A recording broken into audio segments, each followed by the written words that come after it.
오늘 저는 어르신들께 병에 대한 이야기가 아니라 강에 대한 이야기를 하나 해드리려고 합니다. 아주 먼 옛날 우리 몸 안에는 생명이라는 이름을 가진 아름다운 마을이 있었습니다. 그 마을은 오직 단 하나의 강에 의지해 먹고 마시고 살아갔습니다. 그 강이 마르거나 넘치면 마을도 끝장이었죠. 우리 머릿속 뇌라는 마을이 바로 그곳입니다. 그리고 그 뇌를 먹여 살리는 생명의 강이 바로 우리 몸 구석구석을 흐르는 혈관입니다. 그런데 어르신들, 만약 그 강이 어느 날 갑자기 말라버리는 뇌경색이 오면 어떻게 될까요? 혹은 두기 버티지 못하고 터져버리는 뇌출혈이 발생해 온 마을이 물에 잠겨버린다면요? 상상해 보십시오.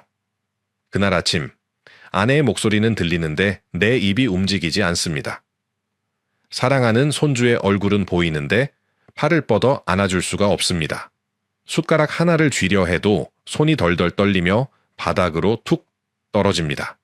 어제까지 꼿꼿하게 두 발로 산책하던 내가 하루아침에 누군가의 부축 없이는 화장실 한 번 갈 수 없는 몸이 되어버리는 겁니다. 이것이 바로 뇌졸중이라는 재난이 휩쓸고 간 참혹한 풍경입니다.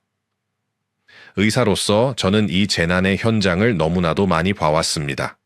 평생 굳건하게 가족을 지켜오신 아버지가 자식들 앞에서 말 한마디 제대로 못하고 눈물만 흘리시는 모습을 보았습니다. 뇌졸중이 무서운 진짜 이유는 죽음이 아닙니다. 이 병이 남기고 가는 가장 잔인한 흔적은 바로 스스로 쓸모없어졌다는 절망감입니다. 내가 사랑하는 가족들에게 평생의 짐이 될지도 모른다는 공포.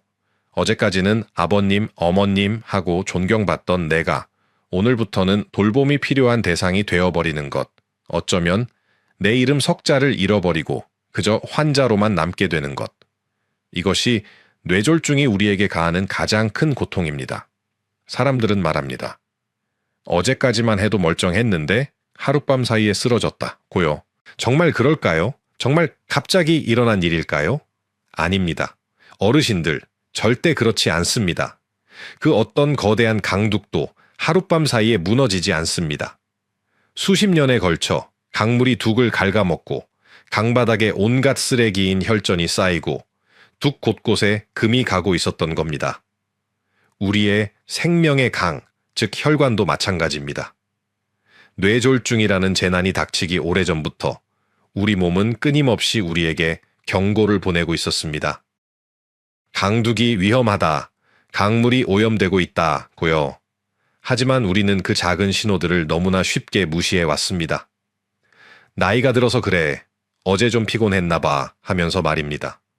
특히 요즘처럼 아침 저녁으로 바람이 차가워지는 환절기, 이럴 때가 가장 위험합니다.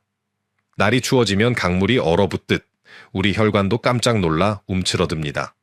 그때 좁아진 강줄기를 미처 통과하지 못한 쓰레기 혈전이 둑을 꽉 막아버리거나 압력을 이기지 못한 강둑인 혈관이 터져버리는 겁니다.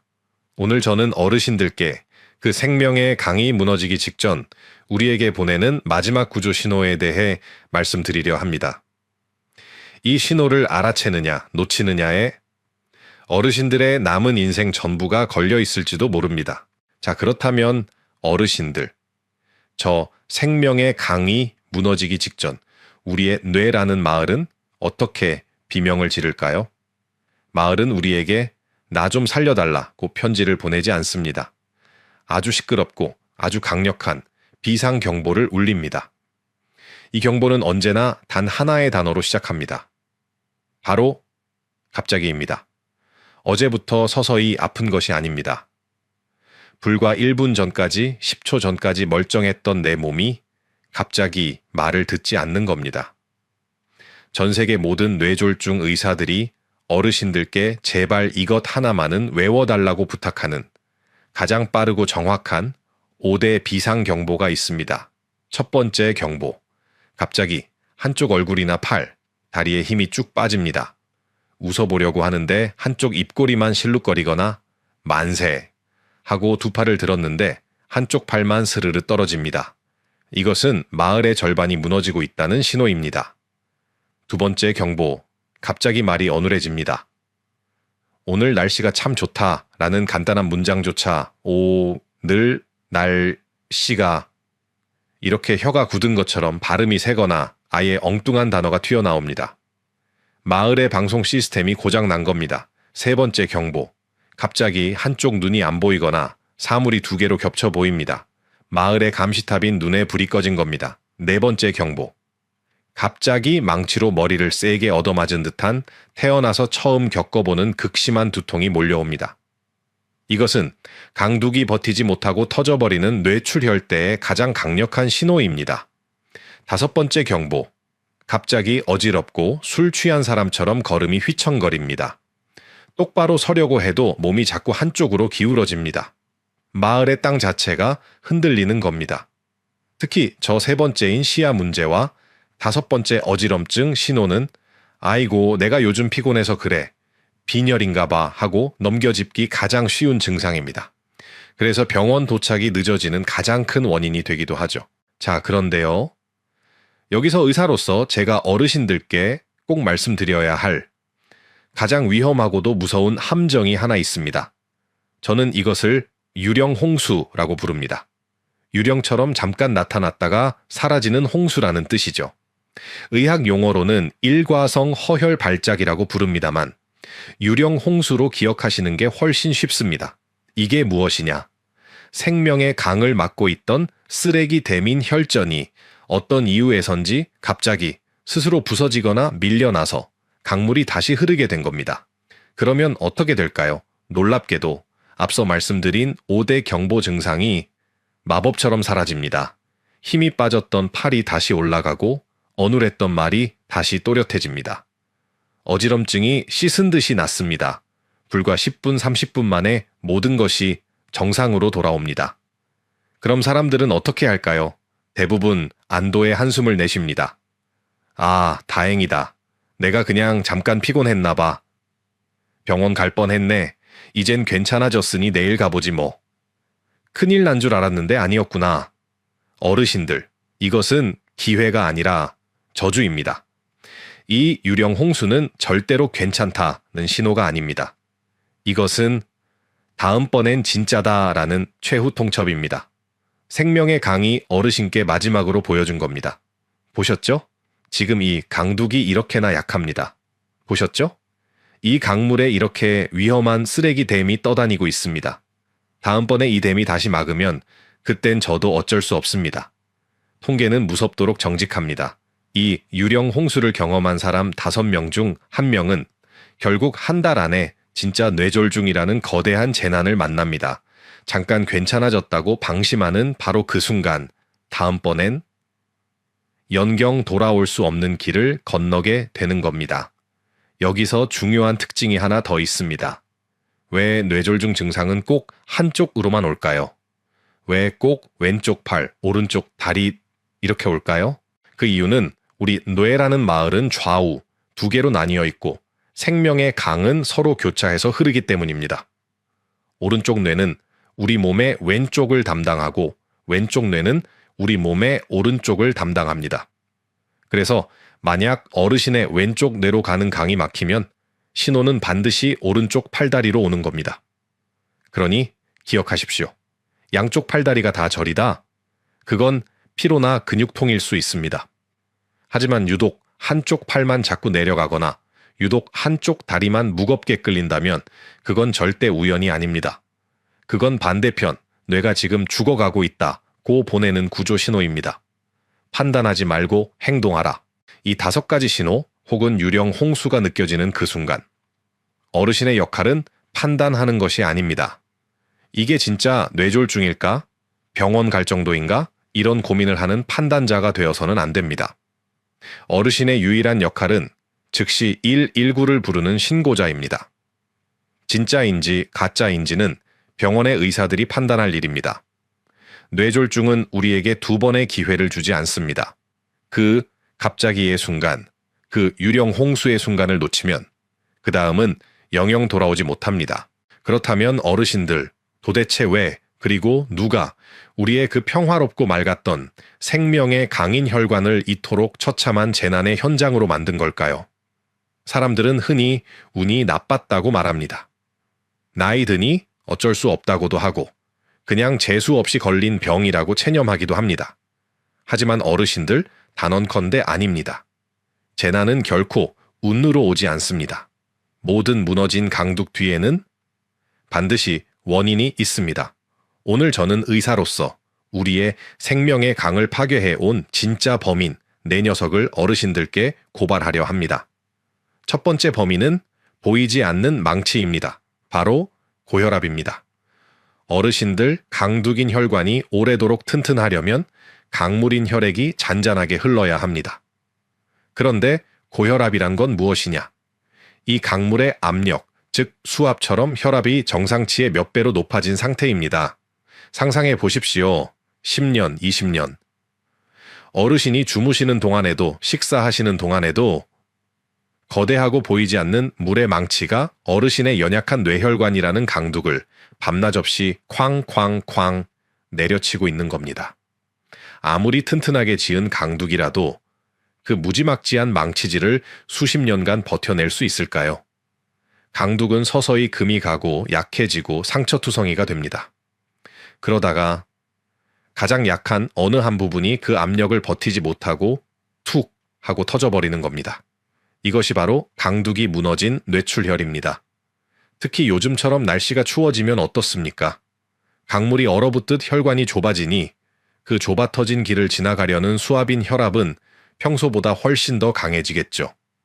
겨울철 따뜻한 이불 속에서 일어났다가 차가운 화장실이나 베란다로 나가는 바로 그 순간이 이 망치가 가장 세게 강둑을 내리치는 순간입니다. 두 번째 범인은 끈적한 기름 폐수입니다. 바로 고지혈증과 당뇨입니다. 강물이 맑아야 잘 흐르는 법입니다.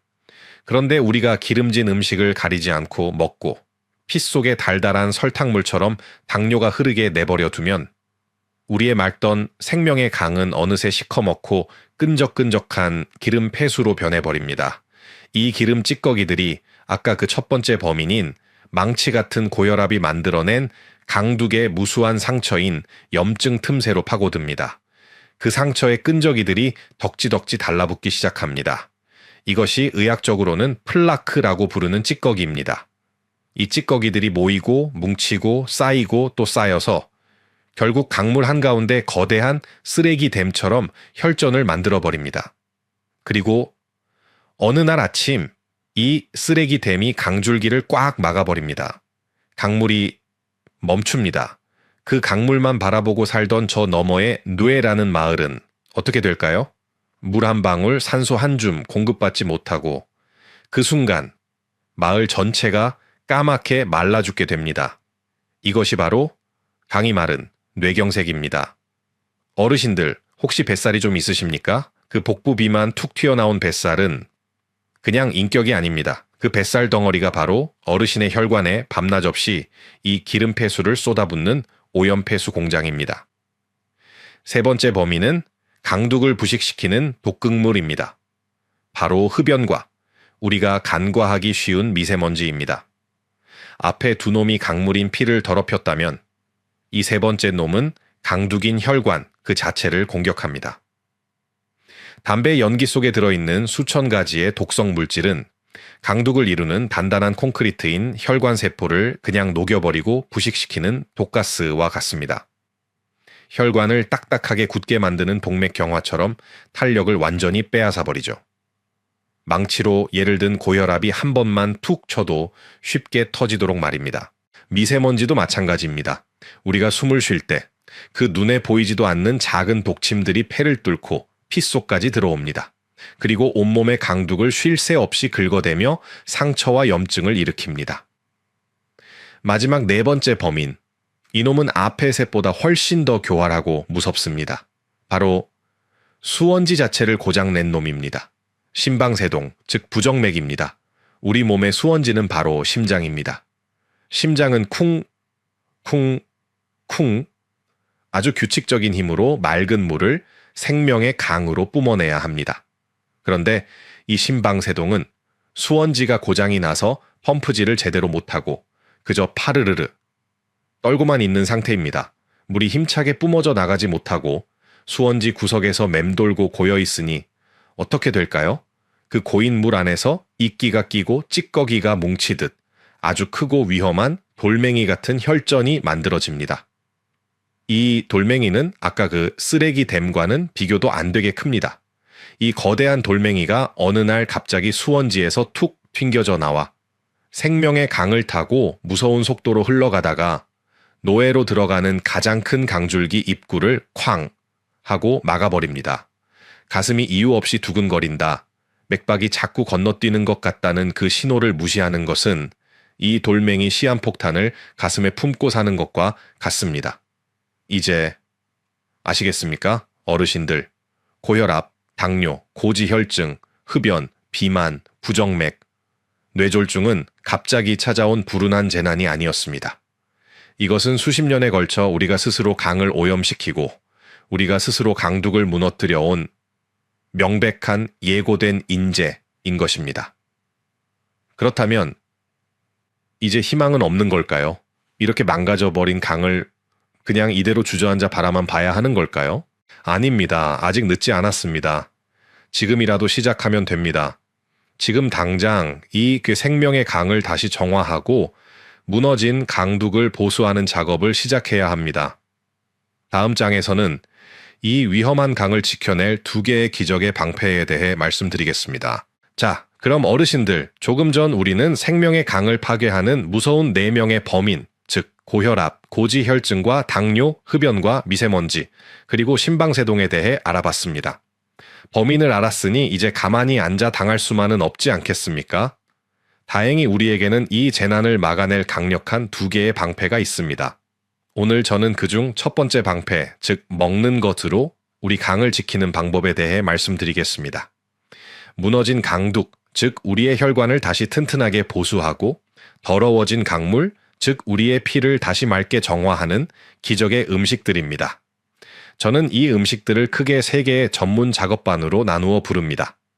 첫째는 강둑 보수반이고, 둘째는 수질 정화반이며, 셋째는 쓰레기 제거반입니다.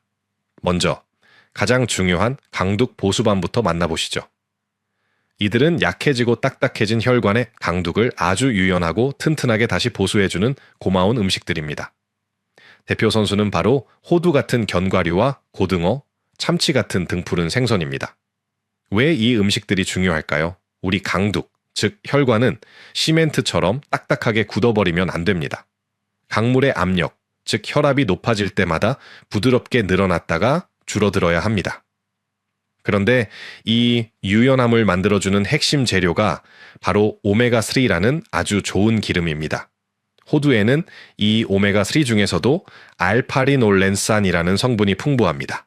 이 성분은 우리 몸에 강둑에 염증이 생기는 것을 막아주고 강물에 떠다니는 쓰레기, 즉 혈전이 자기들끼리 찰싹 달라붙는 것을 방해합니다. 결과적으로 강둑은 부드러워지고 강물은 깨끗하게 흐르게 되죠. 양은 많이 드실 필요가 없습니다. 하루에 딱 한 줌, 손으로 쥐었을 때 6알에서 8알 정도면 충분합니다. 그 한 줌의 호두가 어르신의 혈관에 특수 보강제를 발라주는 셈입니다. 고등어와 참치도 마찬가지입니다. 이 생선들에는 EPA와 DHA라고 불리는 호두와는 또 다른 종류의 아주 훌륭한 오메가3 기름이 듬뿍 들어 있습니다. 이 기름은 끈적끈적해진 피를 묽게 만들고 딱딱해진 강둑을 말랑말랑하게 풀어주는 역할을 합니다.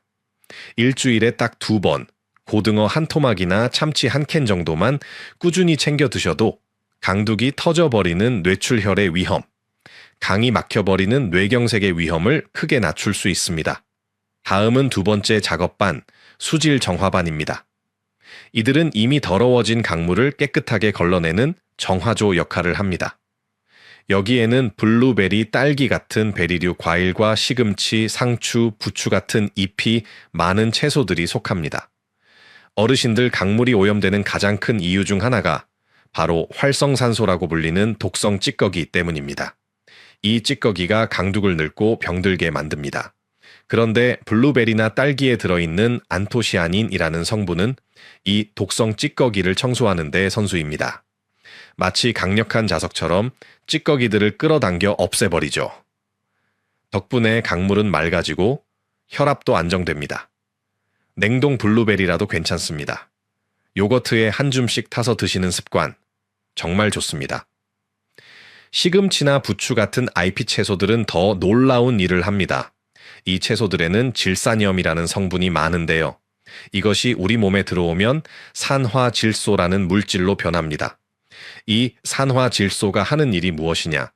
바짝 긴장해서 좁아져 있는 강둑, 즉 혈관에게 괜찮다. 이제 긴장 풀고 좀 넓어져라 하고 명령을 내립니다. 그럼 강둑이 편안하게 이완되면서 강물이 지나가는 길이 넓어집니다. 길이 넓어지니 당연히 수압, 즉 혈압이 내려가고 피가 훨씬 부드럽게 흐르게 됩니다. 고기 드실 때 상추 한 장, 시금치 한 젓가락 더 드시는 것이 단순한 반찬이 아니라 우리 생명의 강의 폭을 넓혀주는 일입니다. 이제 마지막 세 번째 쓰레기 제거반입니다. 이들은 강물에 둥둥 떠다니는 기름때와 나쁜 찌꺼기들을 직접 건져내는 고마운 친구들입니다. 바로 사과, 배처럼 속이 하얀 과일과 콩, 두부, 렌틸콩 같은 콩 종류입니다. 사과나 배의 풍부한 식이섬유는 강물 속에 떠다니는 나쁜 기름때, 즉 콜레스테롤을 스펀지처럼 흡착합니다. 그리고는 그걸 꽉 붙잡은 채로 몸 밖으로 함께 나가버립니다. 네덜란드에서 수만 명을 연구해보니 이런 하얀 속살 과일을 꾸준히 먹은 사람들이 뇌졸중 위험이 절반 넘게 줄었다는 보고도 있습니다. 아침에 드시는 사과 한 쪽이 밤새 쌓인 강물의 찌꺼기를 청소해 주는 겁니다. 콩과 두부는 최고의 건축 재료입니다. 우리 몸은 단백질로 이루어져 있습니다. 그런데 붉은 고기 같은 동물성 단백질은 강둑을 튼튼하게 만들기도 하지만 어쩔 수 없이 기름 폐수인 포화지방을 함께 버립니다. 하지만 콩이나 두부 같은 식물성 단백질은 폐수는 전혀 버리지 않으면서 강둑을 보수할 훌륭한 건축 재료만 공급해 줍니다.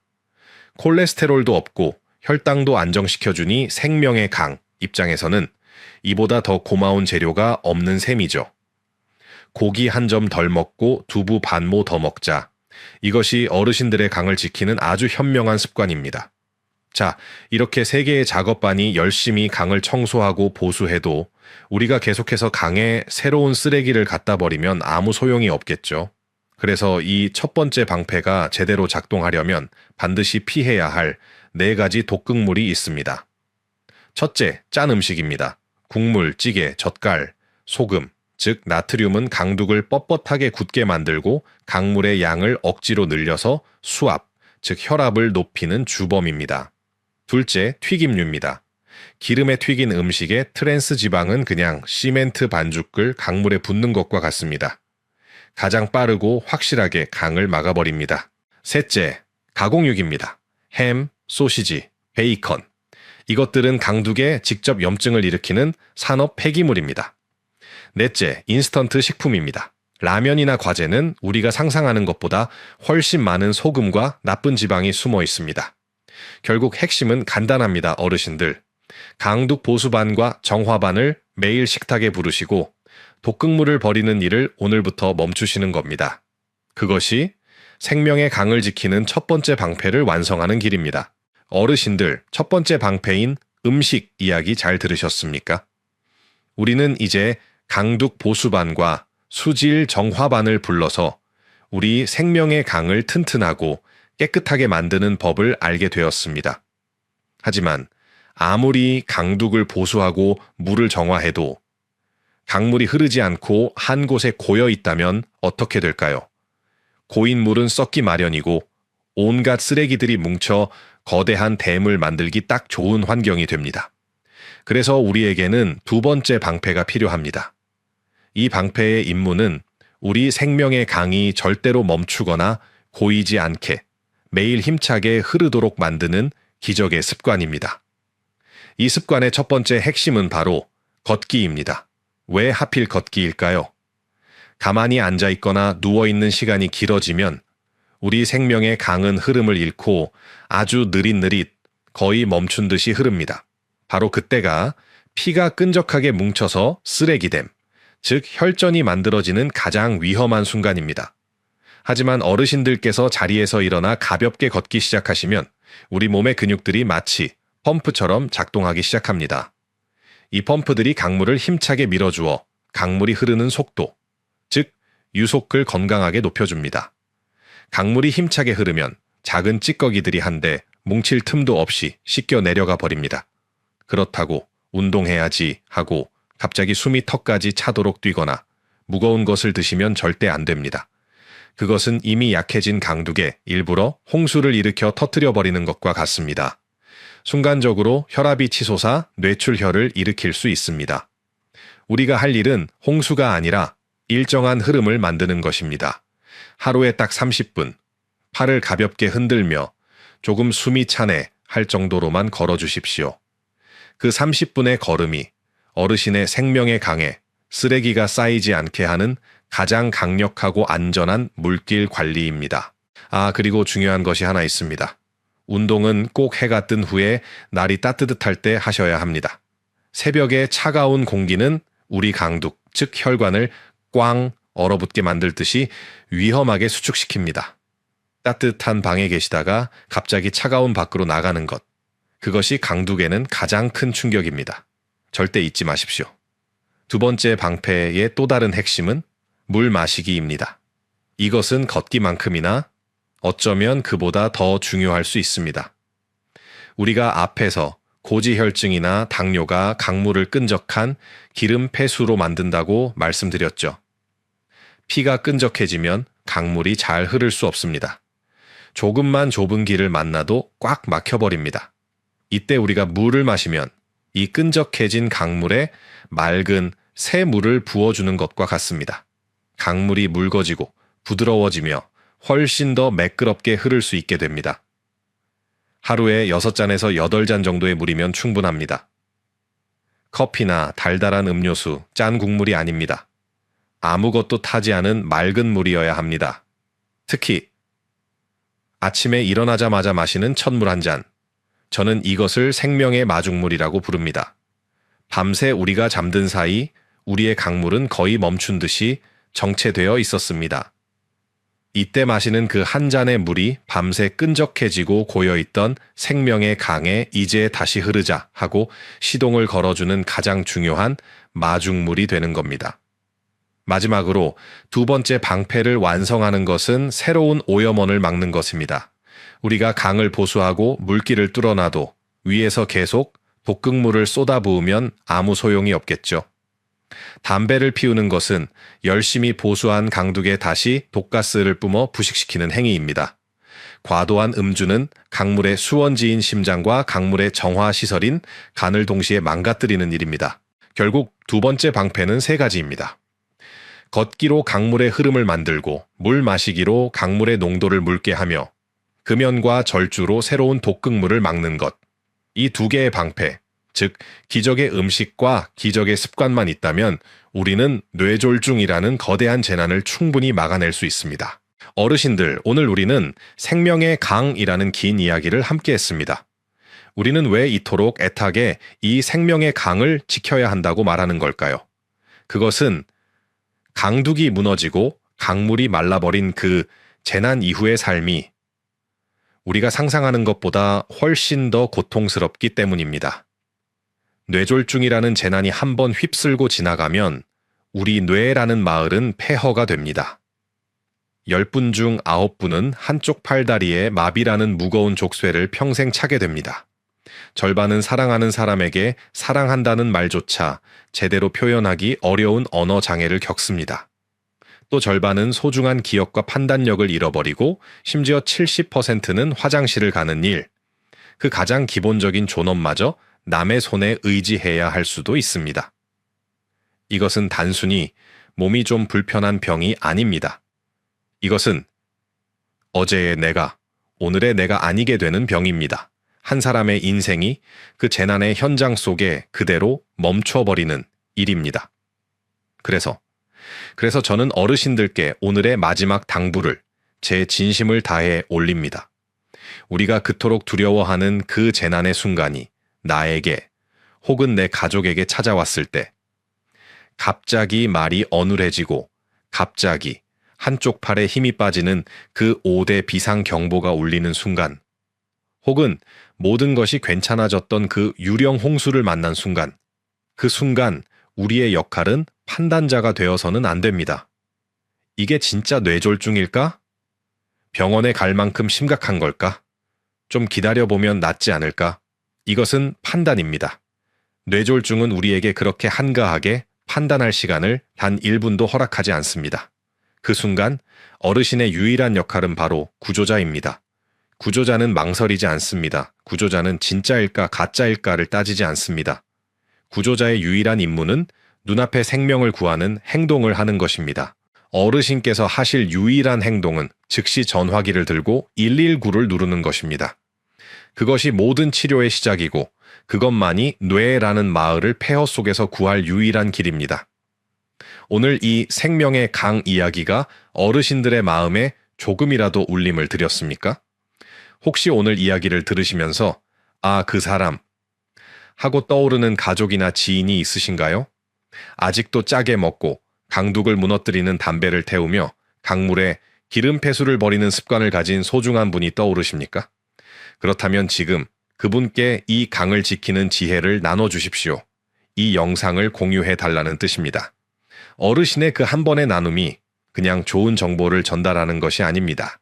그것은 한 사람의 생명의 강이 무너지지 않도록 강둑을 함께 보수하는 위대한 일이 될 수 있습니다.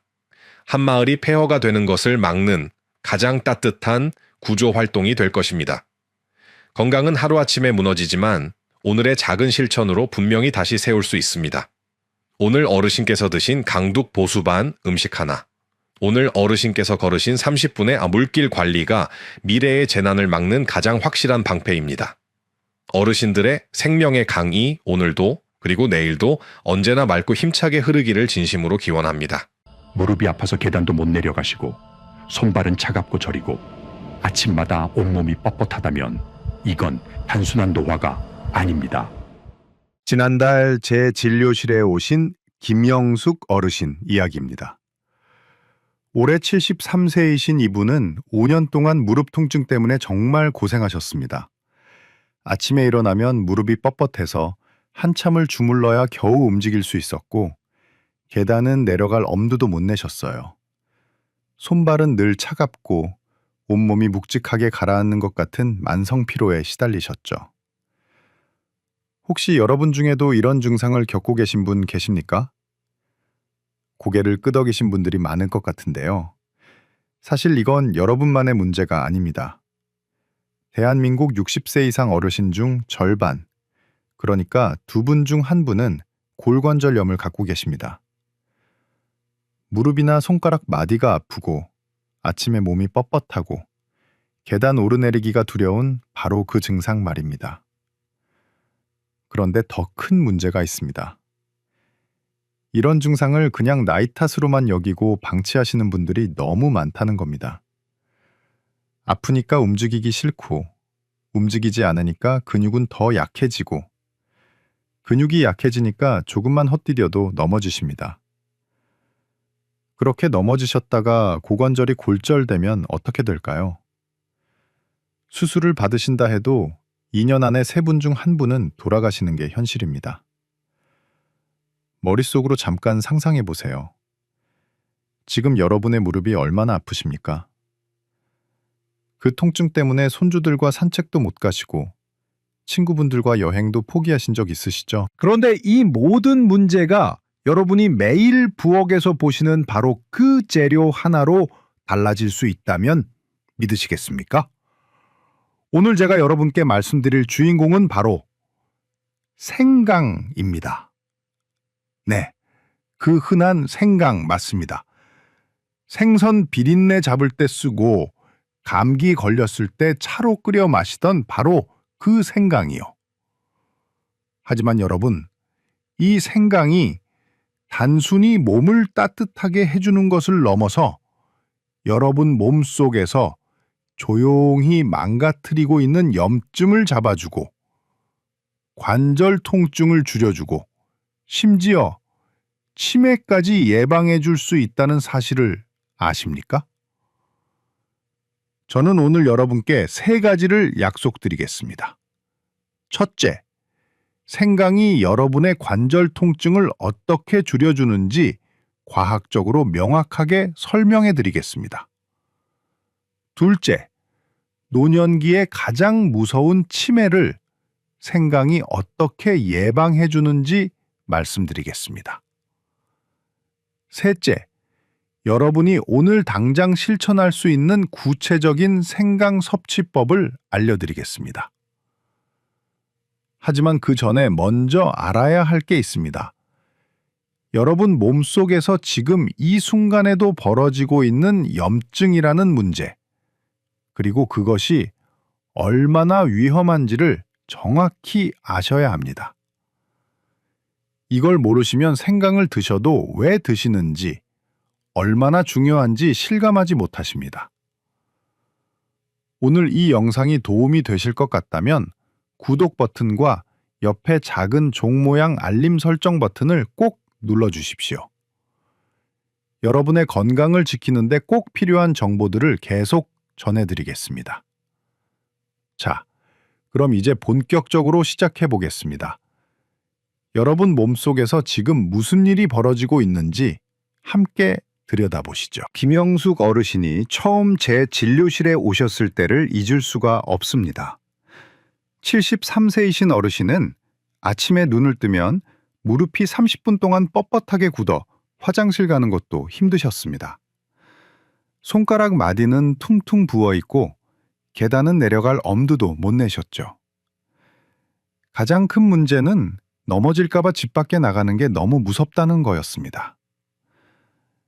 여러분, 이게 한 분만의 이야기가 아닙니다. 대한민국 60세 이상 어르신 중 절반이 이런 골관절염으로 고통받고 계십니다. 특히 50세가 넘으면 여성분들이 남성보다 훨씬 더 많이 걸리십니다. 골관절염이 뭔지 쉽게 말씀드릴게요. 무릎뼈 끝에 붙어 있는 말랑말랑한 연골, 이게 자동차 타이어처럼 충격을 흡수해 줍니다.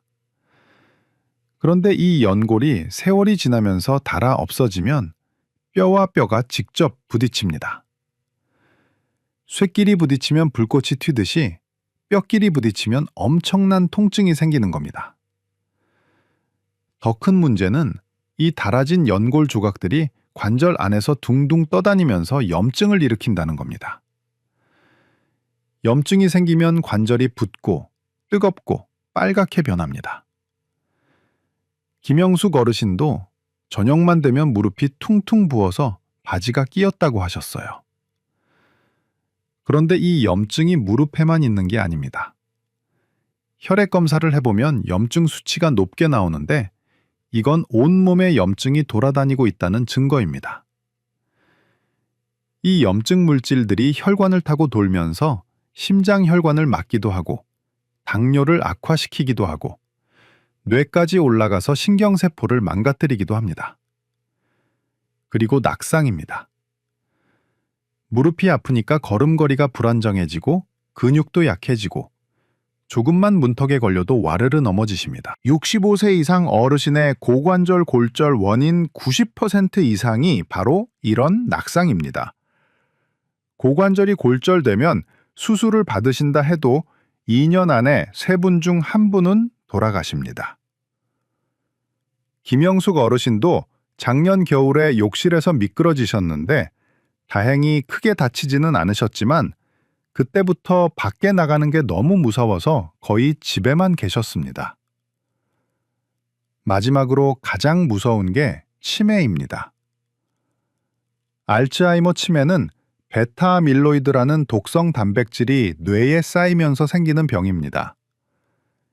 이 독성 물질은 치매 증상이 나타나기 무려 20년 전부터 쌓이기 시작합니다. 그런데 몸속에 만성 염증이 있으면 이 독성 물질이 더 빨리, 더 많이 쌓입니다. 생각해 보십시오. 지금 무릎 아프고 손발 차가운 그 증상이 20년 후 손주 이름을 잊어버리고 집 가는 길을 헤매게 만들 수도 있다는 겁니다. 김영숙 어르신도 요즘 깜빡깜빡 하는 일이 잦아졌다고 하셨습니다. 가스 불 끄는 걸 잊고 약 먹는 시간을 놓치고 방금 한 말을 또 하시고요. 여러분, 이제 아시겠죠? 무릎 통증, 손발 저림, 만성 피로는 그냥 참고 넘길 일이 아닙니다. 이건 여러분 몸이 보내는 구조 신호입니다. 지금 이 순간에도 여러분 몸속에서는 염증이라는 불이 타오르고 있고 그 불길이 관절을 태우고 혈관을 막고 뇌를 망가뜨리고 있습니다. 오늘 영상이 도움이 되셨다면 좋아요 버튼 한 번만 눌러주십시오. 여러분의 작은 클릭이 더 많은 어르신들께 이 중요한 정보를 전하는데 큰 힘이 됩니다. 그럼 이제 어떻게 해야 할까요? 이 염증을 어떻게 잡을 수 있을까요? 다음 이야기에서 바로 그 해답을 말씀드리겠습니다. 김영숙 어르신이 그렇게 고생하시다가 저를 찾아오셨습니다. 검사 결과를 보니 염증 수치도 높고 무릎 연골도 많이 닳아 있었습니다. 그때 제가 어르신께 생강을 꾸준히 드셔보시라고 권했습니다. 어르신은 처음에 반신반의하셨죠. 생강이요? 그 흔한 생강으로요? 네, 바로 그 생강입니다. 그런데 생강이 왜 효과가 있는지 알아야 확신을 갖고 드실 수 있으니까 쉽게 설명해 드리겠습니다. 생강을 씹으면 알싸하고 매운맛이 나죠? 그게 바로 진저롤이라는 성분 때문입니다. 그런데 여기 비밀이 있습니다.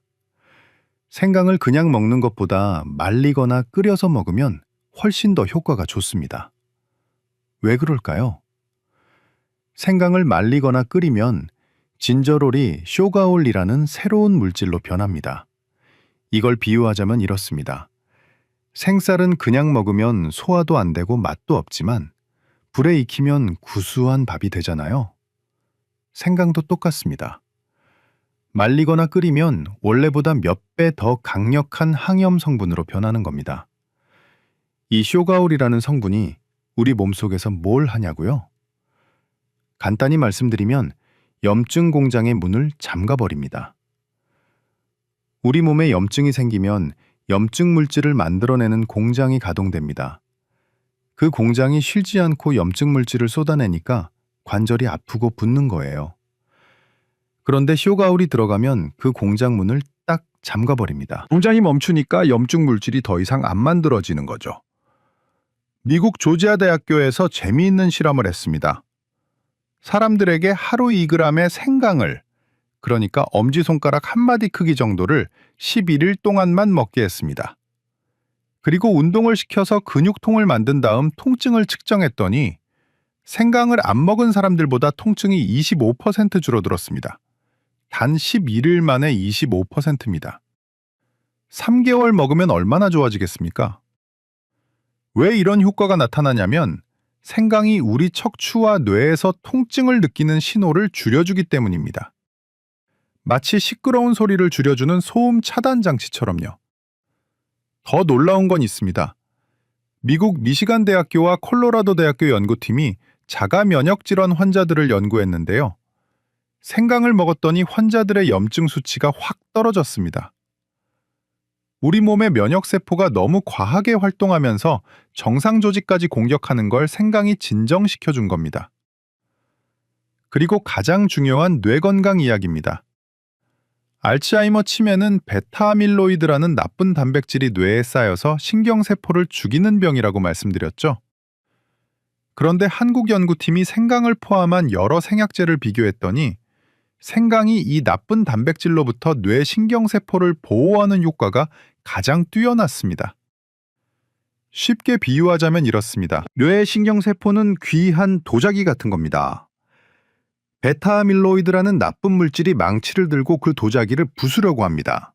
그때 생강이 방패막이 되어서 도자기를 보호해 주는 거예요.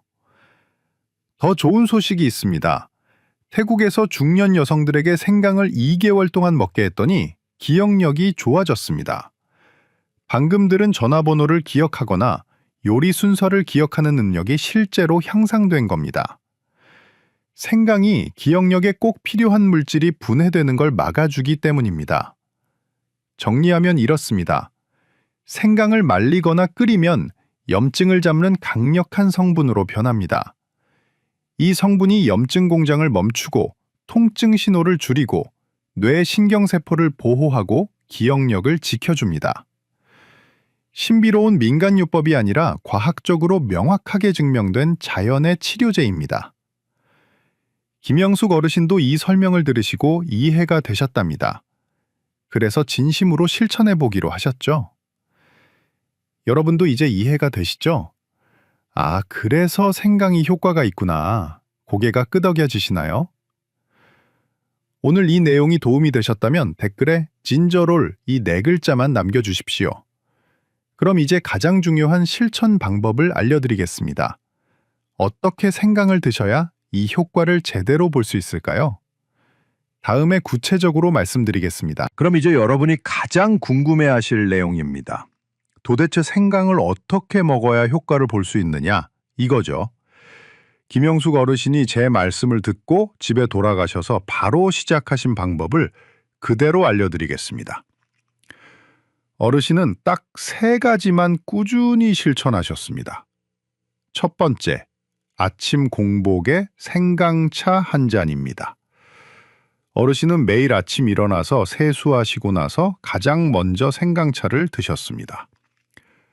만드는 법은 간단합니다.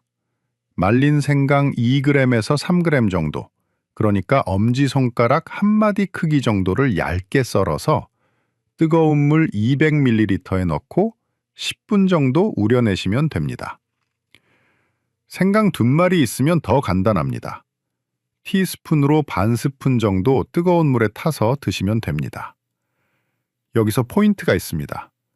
반드시 말린 생강이나 끓인 생강을 쓰셔야 합니다. 왜냐고요? 아까 말씀드렸죠. 생강을 말리거나 가열해야 진저롤이 더 강력한 쇼가올로 변한다고요.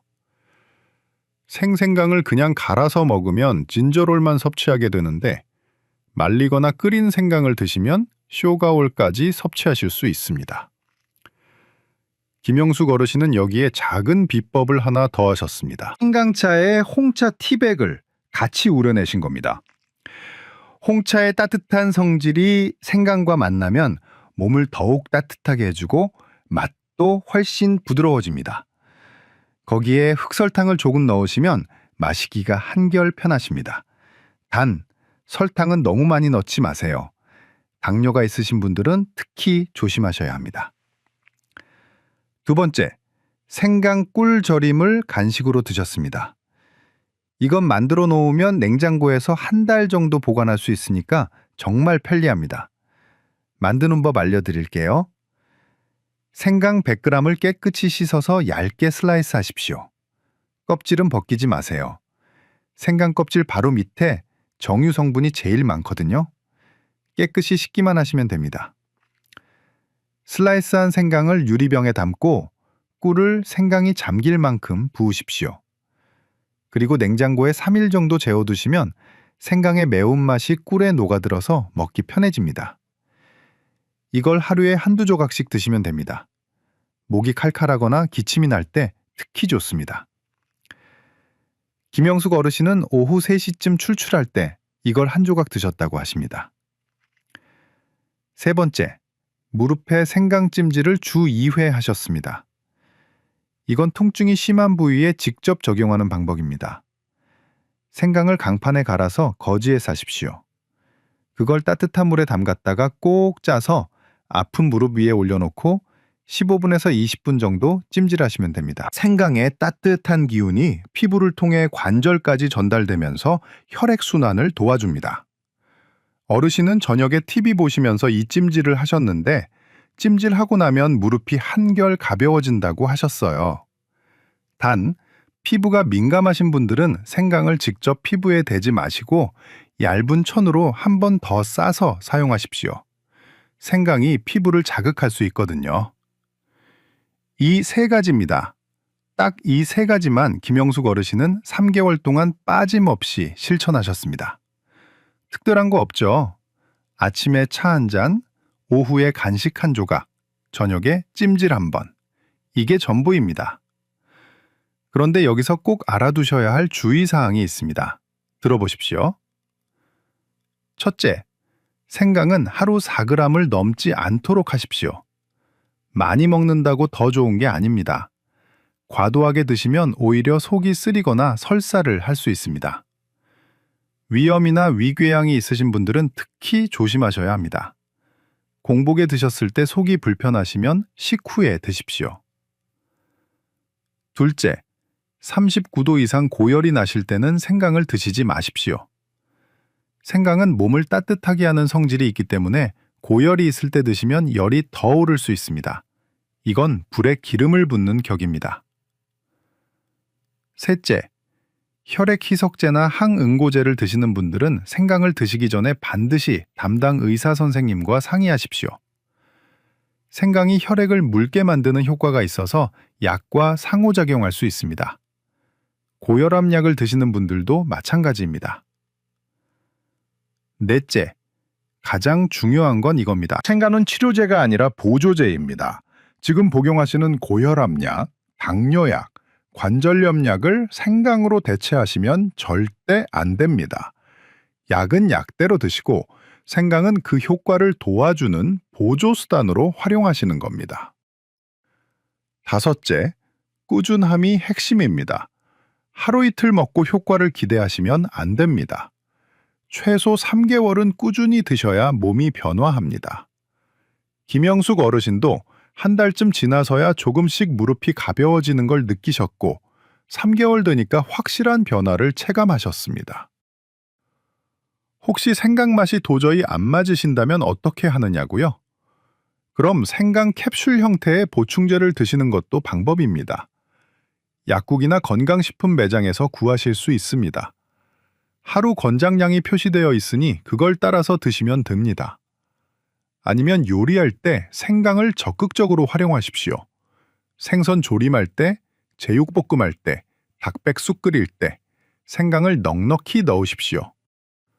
생강이 비린내와 잡내를 잡아주면서 동시에 건강도 챙겨주는 일석이조입니다. 그리고 한 가지 팁을 더 드리자면 생강에 강황을 같이 드시면 항염 효과가 더욱 강력해집니다. 생강차 우릴 때 강황가루를 함께 넣으시거나 생강꿀 절임 만들 때 강황을 같이 넣으셔도 좋습니다. 거기에 계피 한 조각, 레몬 한 조각 더하시면 금상첨화입니다. 여러분 어렵지 않죠? 오늘 당장 집에 가셔서 시작하실 수 있습니다. 마트에 가셔서 생강 한 뿌리 사오시고 말려서 차로 드시거나 꿀에 재워 놓으십시오. 그리고 꾸준히 최소 3개월 동안 드셔보십시오. 오늘 이 영상을 보시는 여러분 주변에 무릎 아프신 분, 손발 차가우신 분, 만성 피로로 힘들어 하시는 분이 계시다면 이 영상을 꼭 공유해 주십시오. 여러분의 작은 나눔이 누군가의 건강을 되찾아 줄 수 있습니다. 자, 그럼 김영숙 어르신이 3개월 후 어떻게 변하셨는지 마지막 이야기를 들려드리겠습니다. 3개월이 지난 어느 날 김영숙 어르신이 제 진료실에 다시 오셨습니다. 문을 열고 들어오시는 어르신의 모습을 보고 저는 깜짝 놀랐습니다. 걸음걸이부터 달라져 있었거든요. 예전에는 무릎을 절뚝이시면서 조심조심 걸으셨는데 이날은 훨씬 가볍게 걸어 들어오셨습니다. 어르신이 활짝 웃으시면서 말씀하셨습니다. 선생님, 아침에 일어나면 무릎이 뻣뻣했던 게 이제 거의 사라졌어요.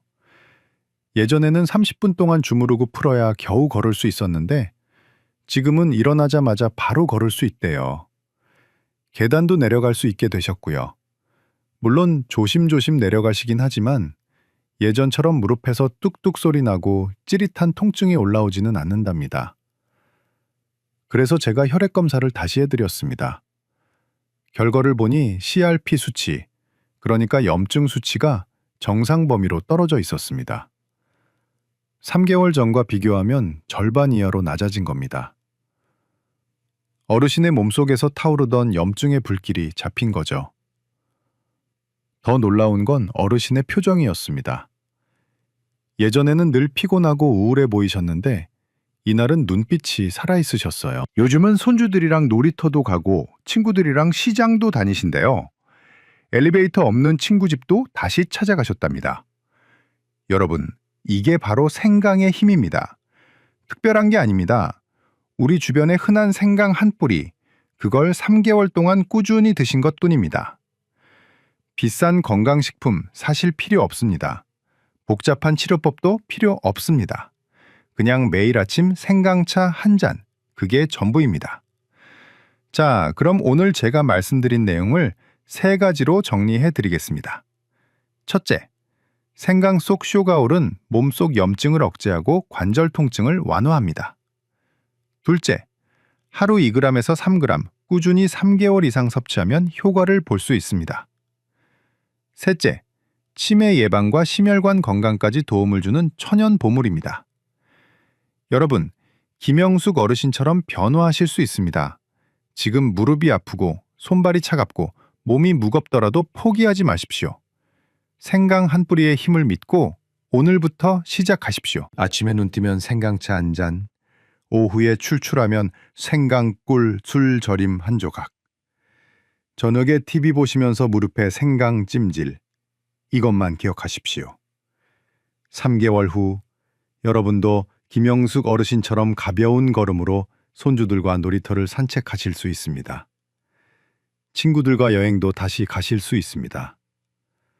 아침에 일어나면 상쾌한 기분으로 하루를 시작하실 수 있습니다. 건강한 노년은 여러분 손에 달려 있습니다. 작은 실천이 큰 변화를 만듭니다. 생강이라는 자연의 선물을 받아들이시고 꾸준히 드십시오. 여러분의 몸이 분명히 답해줄 겁니다. 저는 대학병원에서 20년 넘게 수많은 환자분들을 진료해 왔습니다. 그 중에 김영숙 어르신처럼 생강으로 건강을 되찾으신 분들을 정말 많이 봤습니다. 여러분도 할 수 있습니다. 지금 이 순간부터 시작하십시오. 오늘 바로 실천하시겠다고 결심하신 분들은 댓글에 숫자 2를 남겨주십시오. 여러분의 결심이 다른 분들께도 용기를 줄 겁니다. 그리고 3개월 후에 어떻게 변화하셨는지 다시 댓글로 알려주시면 그보다 더 큰 기쁨은 없을 것 같습니다. 건강한 노년을 진심으로 응원합니다. 감사합니다. 건강을 위해 챙겨 먹었던 항암에 좋다는 음식들. 그 음식들이 오히려 암세포를 키우고 있을 수 있습니다. 여러분, 이런 경험 있으신가요? 몸에 좋다는 음식은 다 챙겨 드시는데 효과는 잘 모르겠고 오히려 혈당은 올라가고 체중은 늘어나는 경우 말이에요. 오늘 말씀드릴 68세 김 여사님이 바로 그러셨습니다. 15년 전 유방암 1기로 수술받고 완치 판정을 받으셨어요. 그런데 최근 건강검진에서 공복 혈당 126, 1년 새 체중 5kg 증가. 암 재발이 두려워서 매일같이 항암식품을 챙겨 드셨는데 오히려 몸 상태가 나빠진 겁니다. 김 여사님은 밤마다 이 생각만 하셨대요. 내가 뭘 잘못하고 있는 걸까? 담당 의사는 혈당 관리가 암 재발 예방에 중요하다고 했는데 도대체 어떻게 먹어야 하는 건지 막막하셨던 거죠. 알고 보니 문제는 음식이 아니었습니다. 먹는 방법이었어요. 최근 국립암센터가 100년 만에 암세포 이론을 뒤집는 연구 결과를 발표했습니다. 암세포는 포도당만 먹는 게 아니라 지방산도 에너지원으로 쓰고 특히 고지방 환경에서 암 성장 속도가 무려 5배나 빠르다는 겁니다. 그런데 더 중요한 사실이 있어요. 단순히 당을 끊는다고 해결되는 게 아니라는 겁니다. 같은 음식도 어떻게 조리하고 어떻게 먹느냐에 따라 암세포에게 밥상을 차려줄 수도 있고 암세포를 굶겨 죽일 수도 있습니다. 조리 시간 단 몇 분 차이로 항암 성분이 90% 날아갈 수도 있고 조리 방법 하나 바꾸는 것만으로 혈당을 절반으로 낮출 수도 있어요. 먹는 순서만 바꿔도 식후 혈당 상승을 30%에서 50%까지 줄일 수 있습니다. 김 여사님이 바로 이 함정에 빠지셨던 겁니다. 좋은 음식을 드셨지만 방법이 완전히 잘못됐던 거예요. 오늘 제가 말씀드릴 3가지 식품은 여러분이 이미 아시는 음식입니다. 특별하거나 비싼 게 아니에요. 마트에서 쉽게 구할 수 있는 흔한 식품입니다. 하지만 99%의 사람들이 잘못 먹고 있는 음식이기도 합니다. 이 세 가지만 제대로 드셔도 암세포의 에너지 공급을 완전히 차단할 수 있습니다. 그리고 이미 수많은 연구로 효과가 입증된 방법입니다. 미국 국립암연구소가 인정한 항암식품 1위가 그중 하나고요. 존스 홉킨스 대학이 20년간 연구한 항암 성분이 또 하나에 들어 있습니다. 여러분, 암은 무섭습니다. 하지만 우리에게는 하루 3끼의 기회가 있어요. 매 끼니가 전쟁터입니다. 오늘 이 영상 하나로 여러분의 식탁이 완전히 바뀔 겁니다. 오늘 영상이 기대되신다면 좋아요 버튼 한번 눌러주시고요. 댓글에 기대라는 2글자만 남겨주세요. 여러분의 클릭 하나가 더 많은 분들에게 이 정보를 전하는 힘이 됩니다. 자, 그럼 첫 번째로 절대 하시면 안 되는 치명적인 실수부터 말씀드리겠습니다. 김 여사님이 암 재발을 막으려고 매일 하셨던 게 바로 이겁니다. 군고구마 2개씩 드시고 브로콜리는 푹 삶아서 부드럽게 드시고 양배추는 생즙으로 마셨어요. 건강을 위해 정말 열심히 하신 거예요. 그런데 결과는 어땠습니까?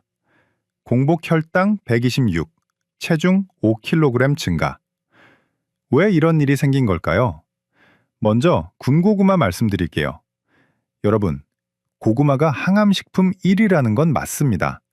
일본 도쿄대 연구에서 82가지 채소 중에서 발암 억제율 1위를 차지한 게 고구마예요.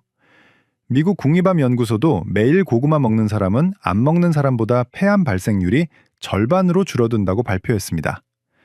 그런데 이건 올바르게 먹었을 때 이야기입니다.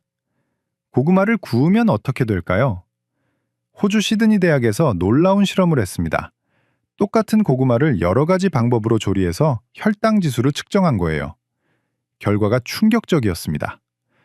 고구마를 45분간 오븐에 구웠더니 혈당 지수가 94가 나왔어요. 이게 얼마나 높은 수치냐면 흰 쌀밥하고 똑같습니다.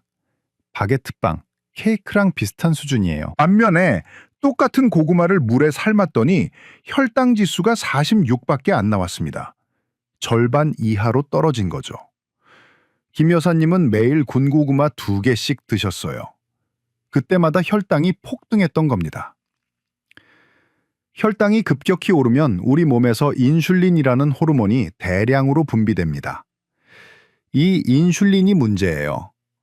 인슐린은 단순히 혈당만 낮추는 게 아닙니다. 암세포한테는 성장하라는 신호를 보내는 스위치 역할을 해요. 그래서 김 여사님은 항암식품을 먹으면서도 오히려 암세포가 좋아하는 환경을 만들어 주신 겁니다. 다음은 브로콜리입니다. 브로콜리는 설포라판이라는 강력한 항암 성분이 들어있어요. 이 성분이 암세포를 직접 공격합니다. 유방암, 전립선암, 대장암, 위암 세포를 죽이는 게 수많은 연구로 입증됐어요. 그런데 이 설포라판이 열에 약합니다. 이탈리아 나폴리 대학에서 브로콜리 조리법을 비교하는 연구를 했습니다. 브로콜리를 삶았더니 설포라판 함량이 최대 88%까지 사라졌어요. 거의 다 날아간 거예요. 튀기거나 볶으면 36% 감소하고 찌면 20% 정도만 손실됩니다. 김 여사님은 브로콜리를 부드럽게 먹으려고 10분 이상 툭 삶으셨대요. 그러면 항암 성분이 거의 다 물속으로 녹아버립니다. 브로콜리 색깔만 초록색이지 항암 효과는 거의 없는 채소를 드신 거나 마찬가지예요. 설포라판을 만들어내는 효소가 있는데 이름이 미로시나제입니다. 이 효소가 열을 받으면 바로 죽어버려요. 효소가 죽으면 설포라판이 생성될 수가 없습니다. 그래서 조리 시간이 조금만 길어져도 항암 효과가 급격히 떨어지는 겁니다. 마지막으로 양배추입니다. 양배추는 위 건강에 좋다고 다들 아시죠? 맞습니다. 비타민 U가 위 점막을 보호해줘요. 그런데 양배추의 진짜 무기는 따로 있습니다. 바로 인돌 3카비놀이라는 성분이에요. 이 성분이 뭐 하는 물질이냐면 우리 몸속에 있는 과잉 에스트로겐을 배출시킵니다. 에스트로겐이 과하면 유방암, 자궁암, 전립선암 같은 호르몬 관련 암이 생기기 쉬워요. 그런데 인돌 3카비놀이 이 호르몬을 조절해서 암을 막아주는 겁니다. 미국 미시간 주립대 연구를 보면 양배추를 일주일에 3번 이상 먹은 여성은 한 번만 먹은 여성보다 유방암 발생 위험이 72%나 감소했습니다. 엄청난 효과죠. 그런데 문제가 있어요. 이 인돌 3카비놀은 양배추를 씹을 때 생성됩니다. 양배추 세포가 부서지면서 효소가 작용해서 만들어지는 거예요. 그래서 생즙으로만 마시면 흡수율이 떨어집니다. 반대로 너무 오래 익히면 효소가 파괴돼요. 김 여사님은 소화가 안 될까봐 양배추를 아예 즙으로만 마셨어요. 그러니까 항암 성분이 제대로 만들어질 수가 없었던 겁니다. 게다가 양배추를 10분 이상 물에 담가 씻으면 수용성 비타민이 다 빠져나갑니다. 정리해 드릴게요. 고구마를 구우면 혈당이 폭등해서 암세포 성장 신호가 켜집니다. 브로콜리를 오래 삶으면 항암 성분이 88% 사라집니다. 양배추를 잘못 먹으면 호르몬 조절 효과를 못 봅니다. 김 여사님은 이 3가지를 다 잘못하고 계셨던 겁니다.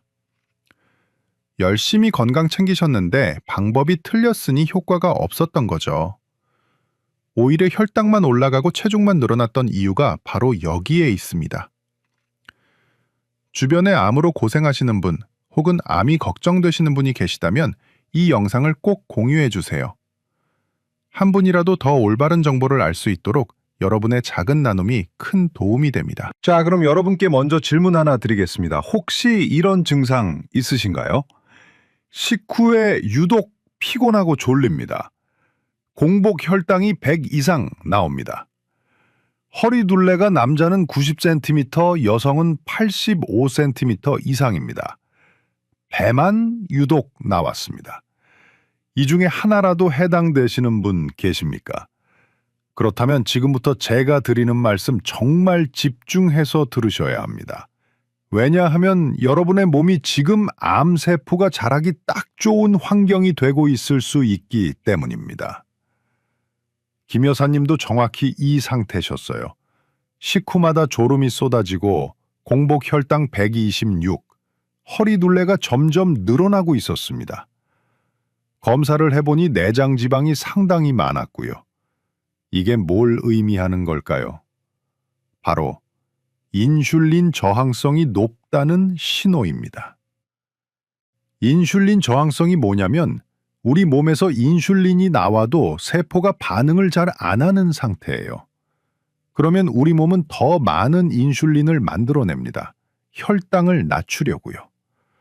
그런데 이렇게 되면 혈액 속에 인슐린이 과하게 많아지는 고인슐린 혈증 상태가 됩니다. 이 상태가 바로 암세포한테는 최고의 선물이에요. 왜 그럴까요? 인슐린이 많아지면 IGF-1이라는 물질도 함께 증가합니다. IGF-1은 인슐린 유사 성장 인자라고 부르는데 이름처럼 인슐린과 구조가 비슷해요. 이 물질이 뭐 하는 물질이냐면 세포한테 자라라, 분열하라는 신호를 보내는 겁니다. 원래는 우리 몸이 성장할 때 필요한 호르몬이에요. 어린이나 청소년 때는 꼭 필요하죠. 그런데 문제는 이 신호가 암세포한테도 똑같이 전달된다는 겁니다. 실제로 연구 결과를 보면 IGF-1 농도가 높을수록 대장암, 유방암, 전립선암, 폐암의 성장 속도가 빨라진다는 게 확인됐어요. 암세포한테는 성장 스위치를 켜주는 셈입니다. 정리하면 이겁니다. 혈당이 자주 오르면 인슐린이 자주 나오고 IGF-1도 자주 올라가고 암세포는 그때마다 성장하라는 신호를 받는 겁니다. 게다가 높아진 혈당은 암세포한테 에너지를 직접 공급해주고요. 그럼 암세포는 당을 얼마나 먹을까요? 암세포가 정말로 무서운 이유는 우리 몸의 당을 일반 세포보다 3배에서 8배까지 더 많이 먹어 치운다는 겁니다. 이게 바로 1931년 노벨상을 받은 와버그 박사의 발견이에요. 와버그 박사는 이상한 걸 발견했습니다. 정상 세포는 산소를 이용해서 효율적으로 에너지를 만드는데 암세포는 산소가 충분해도 비효율적인 방법으로 당을 태운다는 거예요. 왜 그럴까요? 암세포는 빨리 분열해야 하니까 당장 쓸 수 있는 에너지가 필요한 겁니다. 효율은 떨어져도 속도가 빠른 방법을 선택하는 거예요. 그런데 최근에 더 놀라운 사실이 밝혀졌습니다. 우리나라 국립암센터 김수열 박사팀이 100년 만에 새로운 발견을 한 거예요. 암세포는 당만 먹는 게 아니라 지방산도 에너지원으로 쓴다는 겁니다. 실험 결과가 충격적이었어요. 쥐한테 똑같은 칼로리를 주되 한쪽은 고지방 식사를, 다른 쪽은 고탄수화물 식사를 먹였더니 고지방을 먹인 쪽에서 암 성장 속도가 5배나 빨랐습니다. 반대로 지방산 섭취를 차단했더니 암 발생이 4분의 1로 줄어들었어요. 즉, 암세포는 당도 먹고 지방도 먹습니다. 게다가 인슐린과 IGF-1이라는 성장 신호까지 받으면 폭발적으로 자라는 겁니다. 김 여사님이 바로 이 상황이셨어요. 군고구마를 드실 때마다 혈당이 급등했고 인슐린이 과다 분비됐고 IGF-1도 함께 올라갔던 겁니다.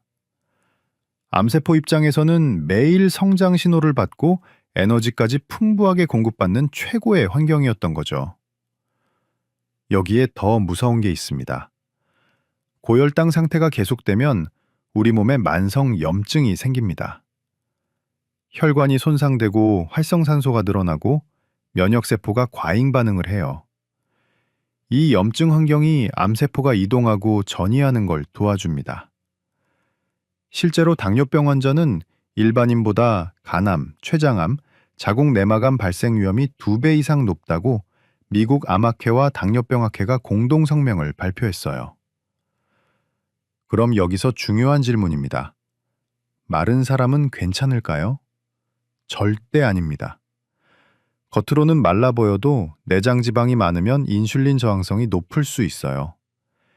이런 분들도 암발병 위험이 비만인 만큼 높습니다. 김 여사님도 그렇게 뚱뚱한 편은 아니셨지만 내장 지방이 많았고 거기에 매일 군고구마로 혈당을 올렸으니 악순환이 반복됐던 겁니다. 그럼 단순히 고구마, 브로콜리, 양배추를 안 먹으면 될까요? 아니면 무조건 굶으면 될까요? 절대 아닙니다. 오히려 위험해요. 암 환자 중에 의도하지 않게 6개월 내에 체중이 5% 이상 빠지는 분들이 있어요. 이건 다이어트가 아닙니다. 악액질이라고 해서 암세포가 근육을 녹여서 에너지로 쓰는 무서운 상태예요. 이때는 오히려 고단백 식사가 필수입니다. 그러니까 굶어서 암을 죽인다는 건 위험한 생각이고요. 중요한 건 혈당을 급격히 올리지 않으면서 제대로 된 항암 영양소를 섭취하는 겁니다. 결국 핵심은 이겁니다. 암세포한테 에너지를 주지 않으면서 우리 몸에는 힘을 주는 방법. 그게 바로 오늘 말씀드리는 3가지 식품을 올바르게 먹는 겁니다. 김 여사님은 이 사실을 알고 나서 충격을 받으셨대요. 본인이 그렇게 열심히 건강 챙긴 게 오히려 암세포를 도와준 거나 다름없었으니까요. 그래서 방법을 완전히 바꾸기로 결심하셨습니다.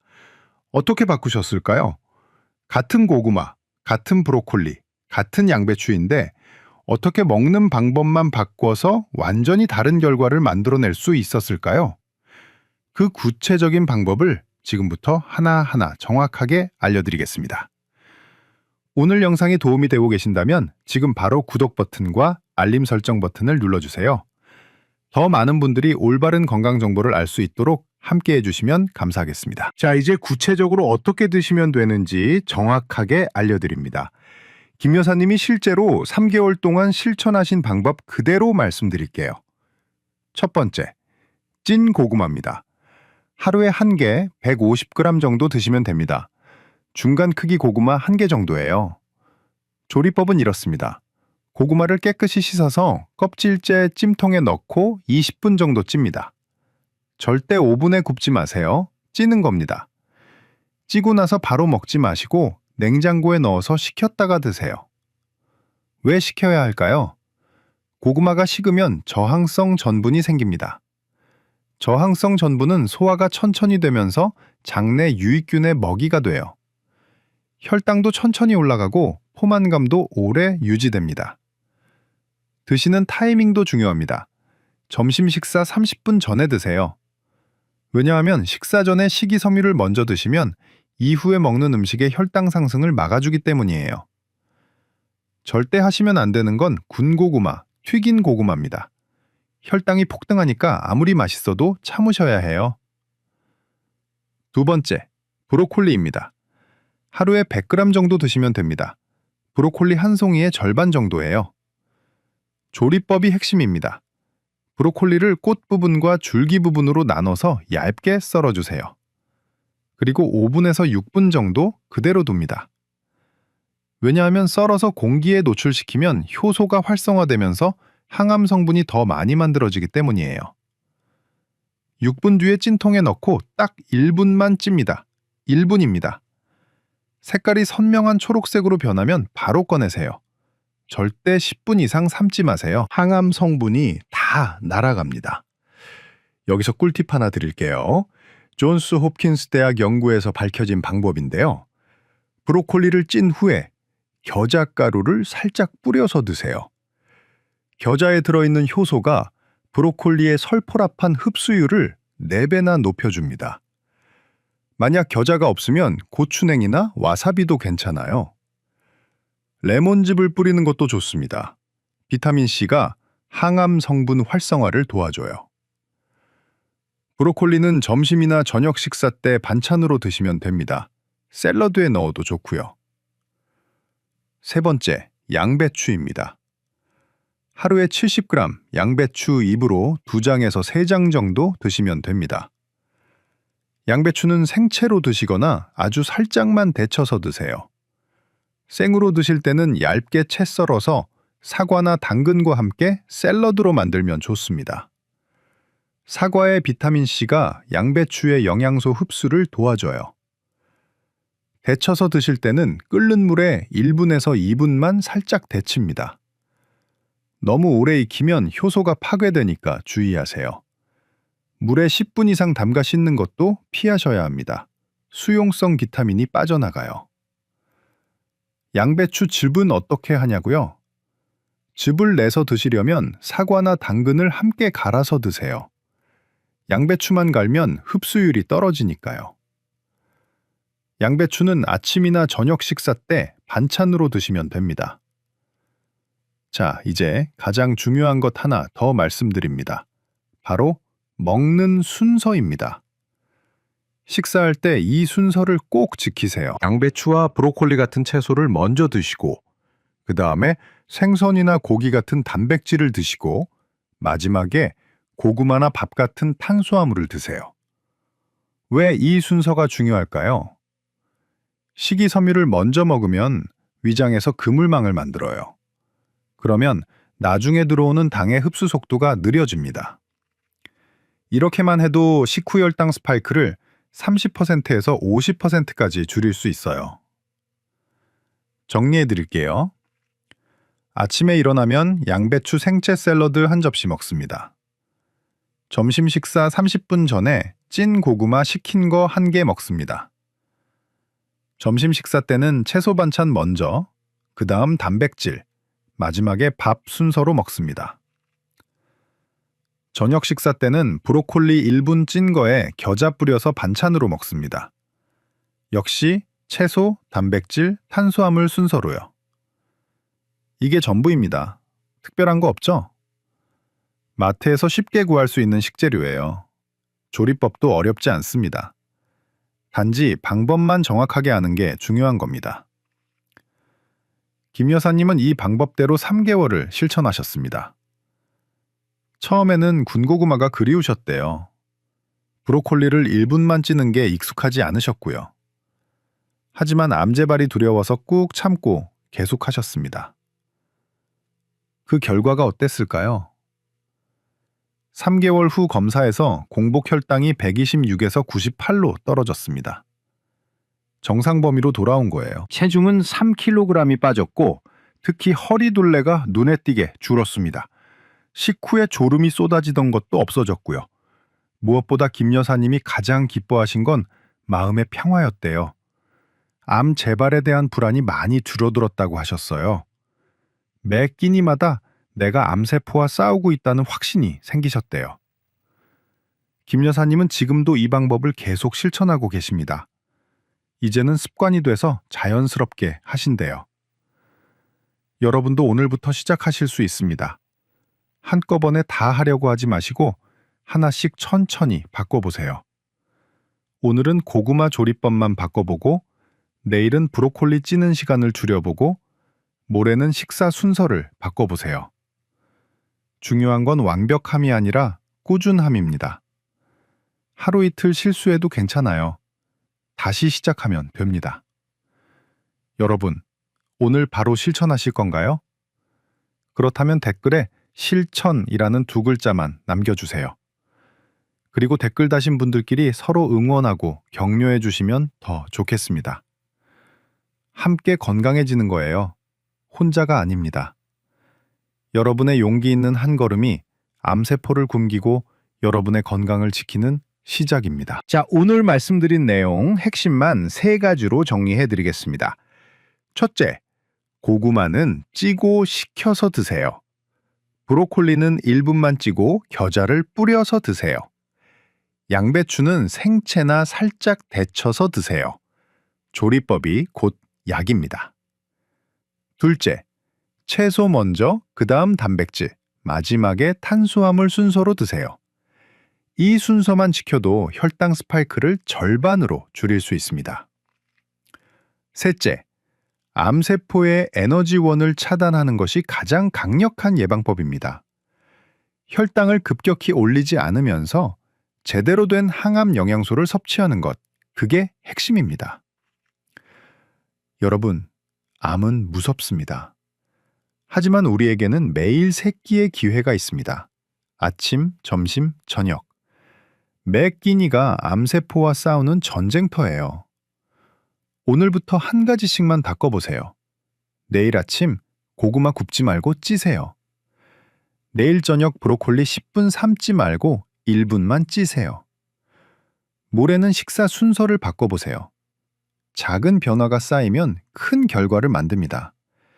김 여사님이 그러셨던 것처럼요. 건강은 멀리 있지 않습니다. 여러분의 식탁 위에 있습니다.